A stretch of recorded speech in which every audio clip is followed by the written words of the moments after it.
Unstable. This whole system is deeply flawed, and that's why I talk a lot about free markets and property rights, Austrian economics, and getting rid of the Fed. All these things are now up for grabs. A lot of people, especially the young people, are looking at this. So for this reason, I'm a bit encouraged by, what might come out of this. But I think we're going to go through the ringer. I think it's going to get much, much worse, and it's bad enough already. But there's no way that we can step back. The one thing I'm convinced of after having spent so much time in Washington is that this will not be a gradual recovery from this disaster that we have. We're not going to elect enough people and enough courage to vote the right way, and there's too much demagoguing and too much misunderstanding that people would revolt. But the collapse will come. It's going to hit the dollar, and then we're going to have our opportunity. So the more people who are protected intellectually as well as financially, the better off we'll be in rebuilding what we'll have, what we'll need to do in the near future. Buckle your seatbelt. It's time for another episode of the Prepper Recon Podcast. I've personally been buying gold and silver from JM Bullion for over 2 years. They offer the best prices over spot that I can find, and I've never had a problem with an order. If you're looking to trade in some of your fiat paper for real money, check out jmbullion.com today. Our individual first aid kits are now on sale. They're MOLLE-compatible pouches in Coyote, ACU, OD, or Black. They're equipped with an Israeli battle dressing, quick clot, TK4 tourniquet, suture kit, and lots of extras. It's perfect for your car, bug-out bag, or home first aid kit. Go to the PrepperRecon.com homepage and click on the IFAC store tab at the top of the page. They're on sale for $89, and that includes shipping. This kit could save your life. Today's guest is former military intelligence officer, author, and creator of survival blog, James Wesley Rawles. James, thanks for coming on the show. Thanks for having me on, Mark. Oh, absolutely. What a pleasure. Now, your Patriots book series was one of the catalysts to waking me up to the need to prepare. But what woke you up? Oh, boy. I guess it was probably my upbringing as a descendant of a pioneer family. My family came out west to California in the 1850s, and that pioneer spirit really never wore off.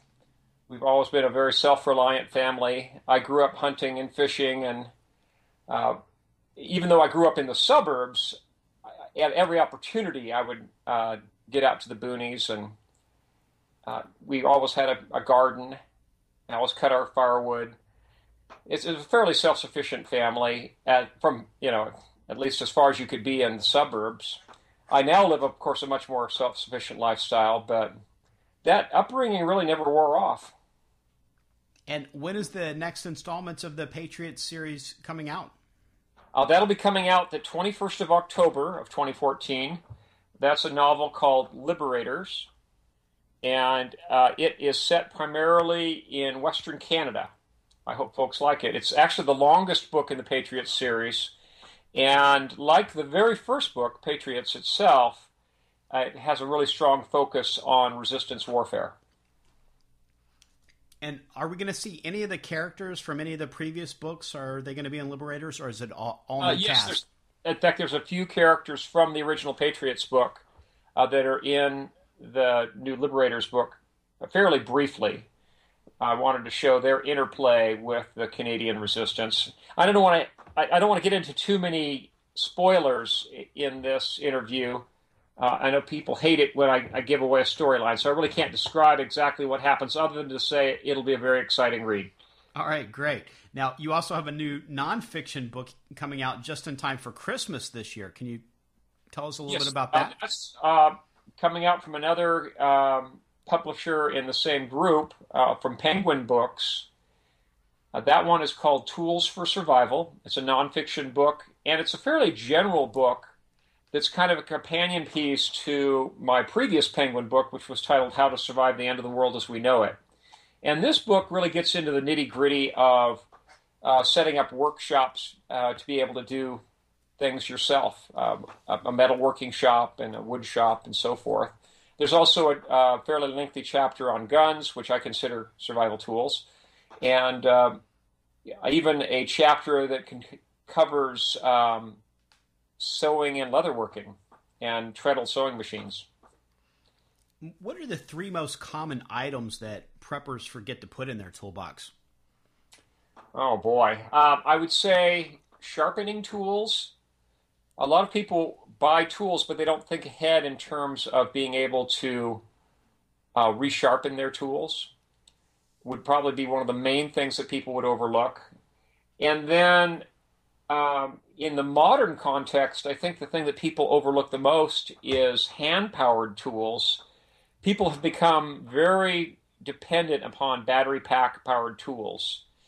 And even if you have an alternative power system, you can't plan on that always being available. So conceivably, yes, you could keep your 18-volt power packs recharged for your Makita power tools, your Ryobis, or your DeWalt power tools, for example. But I always like to have a fallback to traditional hand tools. Things like a traditional bit and brace, for example, for drilling holes. You can't put a price tag on that capability when you really need it and power is not available. Yeah, it's pretty much EMP proof, isn't it? Absolutely. Now, would there be? I'd say another category of tools that people overlook quite a bit is the ability to, people have woodworking down to a science, and even quite a few people are quite good at metalworking. But the ability to work with leather and fabric on a utility basis is something that's pretty much a lost art. People have become very dependent on big industrial sewing machines, for example. And in modern first world countries, when a piece of leather work or strapping or harness for livestock, for example, fails, typically now people have become fairly lazy and they just go out and they buy a replacement rather than trying to repair what they have. And in a survival context, you need to have the ability to create those materials from scratch. So that's going to require things like a rivet setting tool and a hole punch and a pretty complete assortment of leatherworking tools. And then, of course, all the raw material to go with that, both leather, buckles, snaps, zippers, all that sort of thing. And the equivalent in nylon. I'm a big fan of nylon tack for horses, for example. And it's fairly easy to work with, just as easy as leather. In fact, in some cases, even easier. And if you're just simply lay in some rolls of 1/2 inch, 3/4, and 1 inch width flat nylon webbing and a good assortment of hardware, you can basically make anything you need in the way of tack, whether you're building a new bridle or halter for a horse, or whether you're building a pack saddle or even a pack straps for a goat, for example. You can make just about anything you need if you have the right materials and the proper tools. And that's what that book is all about, is both the tools and the knowledge. The two go together. Yeah, you got to have the skill set to go with it. Otherwise, it's they're just that's right. Taking up space. There's a fairly steep learning curve for a lot of this, Mark. People really have lost a lot of these traditional. A lot of them are essentially 19th century skills. A lot of them have just gone by the wayside, and it's important that people get together with subject matter experts, and a lot of times these will be very elderly people. That's one of the things I mentioned in my book. There's a lot of knowledge that's locked up in retirement homes right now. Elderly people that would love to share their knowledge, and some of these people are still fairly mobile, but they don't have a lot of family. And you can, practice. It's almost like checking a book out of a library. You can borrow an old person and have them come home and teach you how to do a lot of these things. It's just a matter of tracking down who has this knowledge. That's how I learned how to sharpen and set saws, for example. It's knowledge that it's not normally walking down the street. It's knowledge that's in a whole other generation. Now, my grandmother just turned 100 last year. Wow. In fact, she'll be 101 next month. and she lived through the Depression, and she made sorghum molasses and used that as a barter item to get meat and other things that they didn't produce. And, there just was very little money in circulation at the time. So it wasn't so much that the dollar had crashed, but it was sort of non-existent. So she's kind of been through all of this and done all this. And it's like you said, she's just got this huge skill set, whether it's bartering or being able to sew her own clothes or manufacture surplus sorghum molasses, because there wasn't a lot of sugar. So that was sort of one of the few things they could have for something sweet at the time. So you're right. There's so much to learn from older folks. Certainly. Now, can you tell us about the project that you started with your son, Robert Henry? Sure. It's called CFAPA, which stands for the Constitution First Amendment Press Association. It's CFAPA.org. It's essentially a free website that we made available by which people can create and download and then print out their own press credentials. The goal of the organization is to try to get press credentials into the hands of as many adult citizens in the United States as possible. As I'm sure you've been seeing in the news, there have been a lot of really horrific incidents where the police have, taken cameras away from people or told people they need to turn off their cameras, their cell phones, or whatever, that they're not allowed to film things going on in public. And that runs absolutely contrary to both the letter and spirit of the First Amendment. In the modern age, where camera-equipped cell phones have become ubiquitous, it's a natural progression of things for basically everyone to be a journalist, what they call a citizen journalist.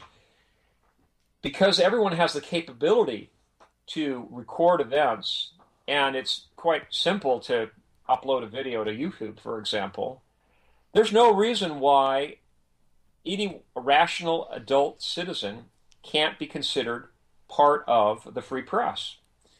And we decided to go ahead and make press credentials available free. The only other sites that had been doing it were kind of flaky sites that had these fairly cheesy-looking credentials available for a fee. We decided to make our credentials absolutely free of charge.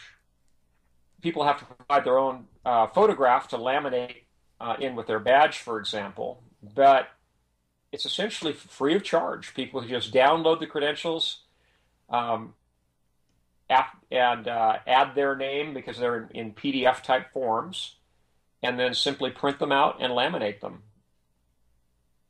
Yeah, you're absolutely right. Without picking sides in Ferguson, because there's a lot of he said, she said about what actually happened there, it's pretty safe to say that the detainment of members of the press, tear gas, rubber bullet assaults, and all of that qualifies as a violation of the First Amendment. I know when it's the government talking to me, they're telling me that if I'm not doing anything wrong, I shouldn't mind being surveilled.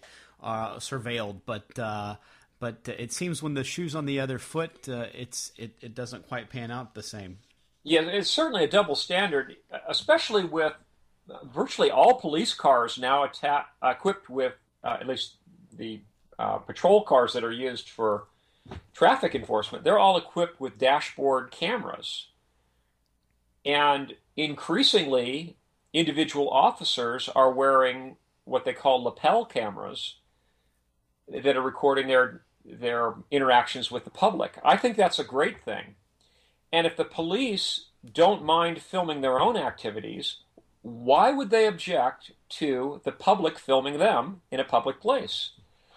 As long as someone is not crowding in on the police and interfering with, their safety or their conduct of carrying out their duties, I see no reason whatsoever why people can't ubiquitously film. I think they should. And of course, in the context of incidents like the Ferguson riots, there'd no longer be a difference of opinion as to exactly what is happening if everything's fully documented. And in fact, if the police officer who had was involved in the original event had been wearing a lapel camera, and that lapel camera had witnessed the beating that he was taking from Mr. Brown, I think that the outcome would have been completely different. There would not have been a public outcry. There would not have been any rioting and looting if indeed what the police claim happened did indeed happen.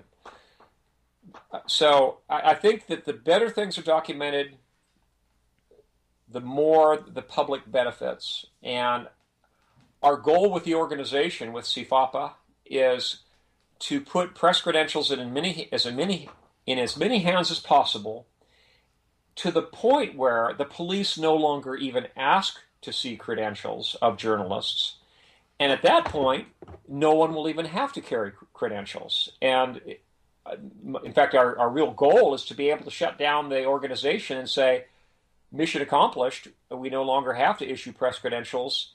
The police and public officials now are treating average citizens on the streets just as if they're card-carrying journalists. That's fantastic, and I certainly downloaded and printed out my copy because I certainly consider myself part of the alternative media and try to do my job to shed a little light on what's really going on out there. Now, I'm sure you saw the destruction from the recent earthquake in Napa, California. Several grocery stores lost nearly all of their products because things were basically just shaken off of the shelves. Other stores lost power, so I'm sure there was a lot of spoilage. What would you say to folks that rely on going to the grocery 2 or 3 times a week? Well, obviously they need deeper larders. It's really important for families to be well stocked. I keep seeing statistics, and I'm not sure how reliable they are, but it's claimed that the average American family only has 3 days worth of food on hand at any given time. And I consider that absolutely frightening, Mark. If folks don't have at least a month's worth of food on hand, in the event of a major disaster, we're going to see people at each other's throats. Starvation will stalk the land in very short order. So it's important that people stock up. For all of your listeners who are already well prepared, they need to think in terms of stocking up even more so that they'll have more on hand for barter and for charity. Charity is very important and runs through all of my writings. It's a pretty common theme. And as a Christian, I think it's really important to be charitable. I consider it my Christian duty, and my philosophy is to give until it hurts. And then also you had an article on Survival Blog not too long ago that stated a third of Americans have no retirement savings. So it's probably safe to say that most of those folks also would have less than a month's worth of food and provisions in case of a natural or man-made disaster. And less than a month's worth of cash on hand. It's equally frightening. There are so many trends in modern society that trouble me, Mark. We have a society that has become dumbed down by our public education system. We have a large number of people with chronic health conditions that if they were to run out of their prescription medications or medical oxygen, for example, or the ability to have kidney dialysis, they're just not going to be with us in a very short period of time in the event of a disaster.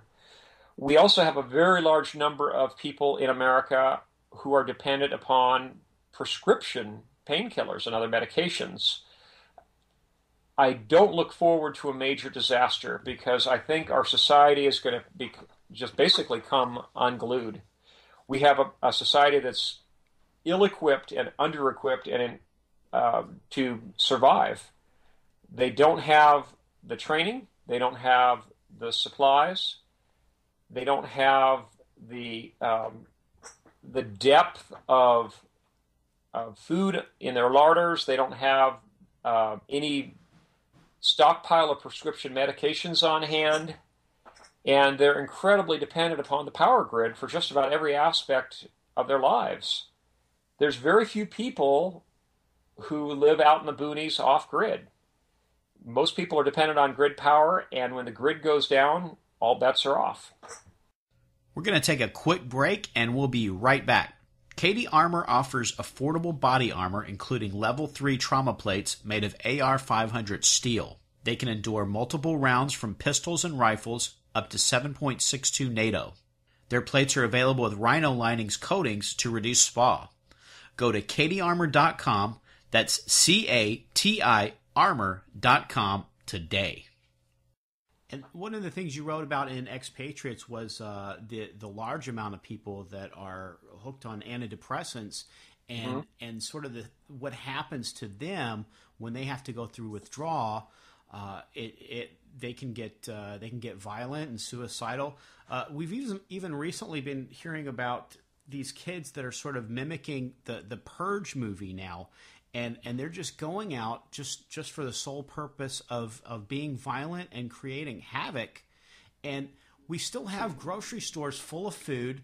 The gas pumps still work. We still have internet, so they're free to sit at home and play video games if they want. So I'm just thinking, without all of that stuff, how much worse would those people be? Yes, it's really scary to think that just an interruption of what used to be called food stamps, it's now all electronic on what's called a SNAP card. Just an interruption of that card system by itself could be enough to cause major chaos in the cities.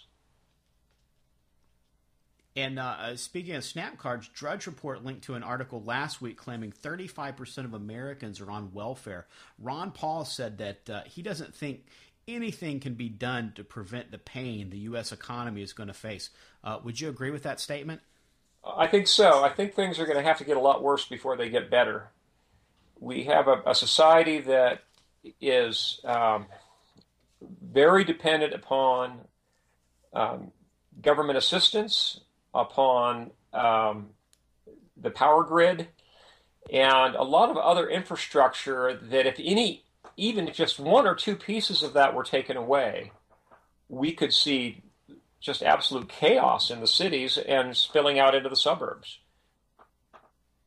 And in your book series, you portray an economic collapse that happens rather quickly. Is it possible that the collapse could continue this slow motion downward spiral that we've been witnessing over the past few years? Or do you expect it to gain momentum? Yeah, Mark, I think we've been in a slow slide since 2000. If you look back at the grand scheme of things and look at the housing market, you look at all the major underlying factors of our economy, we've been in a slow slide. And it's only because the Federal Reserve instituted the ZIRP policy, which is the zero interest rate policy, that they've been keeping things holding together as long as they have. I think we actually would have been in a steeper and deeper collapse much earlier if it weren't for that. And at this point, the Federal Reserve has run out of options. There was a lot of publicity last week about the meeting in Jackson Hole with the central bankers. They have no more tools left in their toolkit. They already have interest rates at zero. In Japan, they actually tried what's called super zero interest rates, if you could believe that. But I don't think there's much more they can do. At this point, they're only forestalling the inevitable.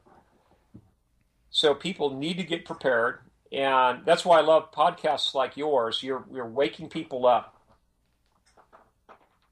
And what effect do you think the new BRICS trade settlement bank will have on the strength of the dollar?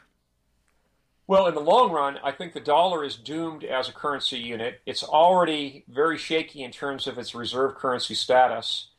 And if a new BRIC trading group currency, it would probably be an electronic currency, develops, then that could just be one more nail in the coffin for the U.S. dollar and for basically the whole Western banking system. There's been far too much power economically in the hands of the U.S. and Great Britain for too long.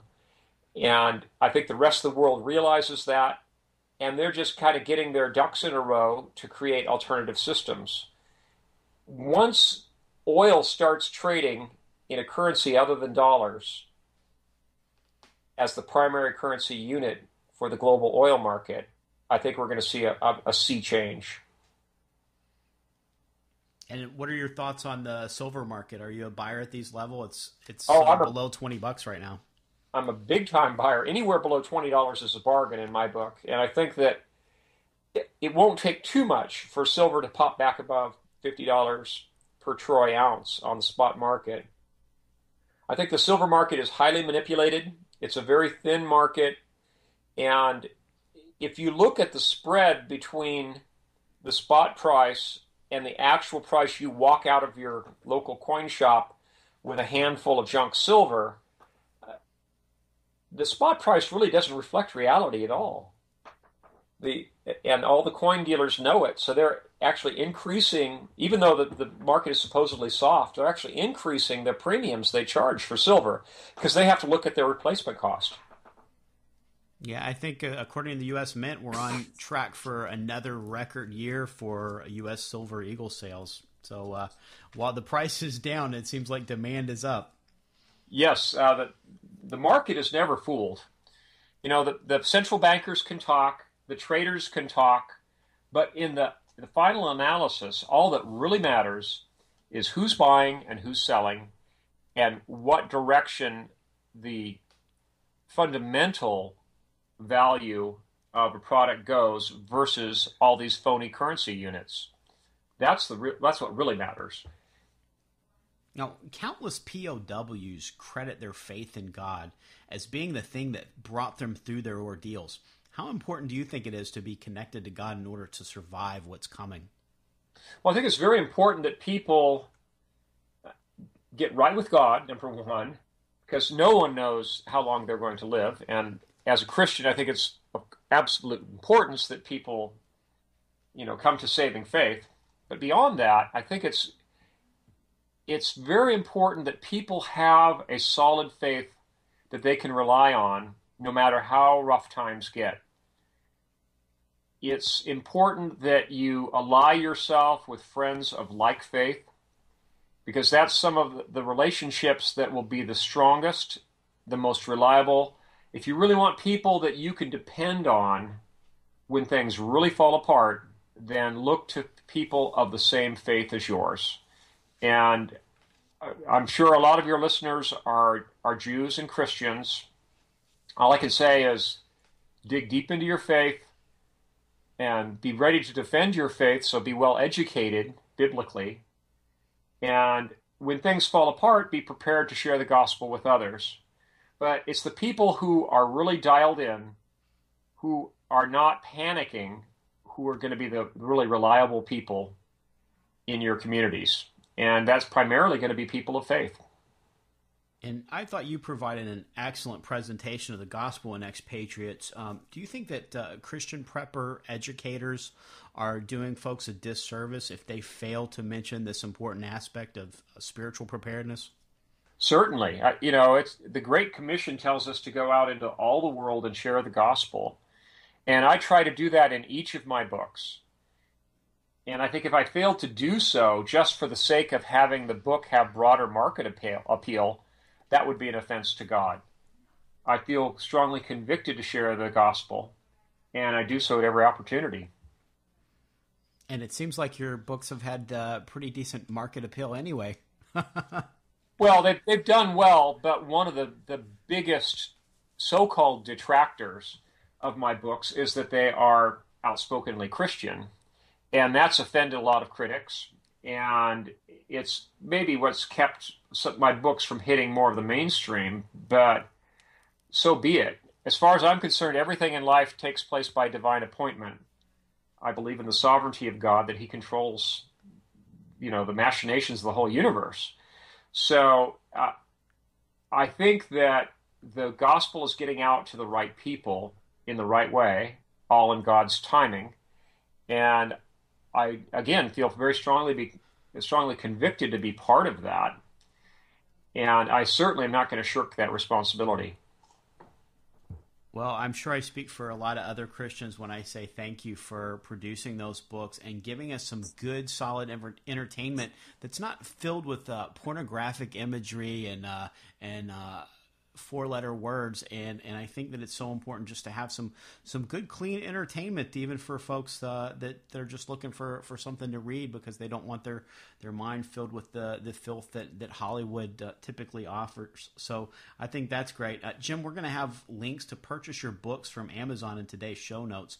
Should folks pre-order Liberators now, or should they wait for a book bomb date? Actually, we're not going to do a book bomb this time because the way that the New York Times bestsellers list is now structured, the sales on opening day really are not the important thing. It's the aggregate at the end of the opening day of sales, including all the pre-orders. So we're just going to go ahead and encourage folks to order in advance.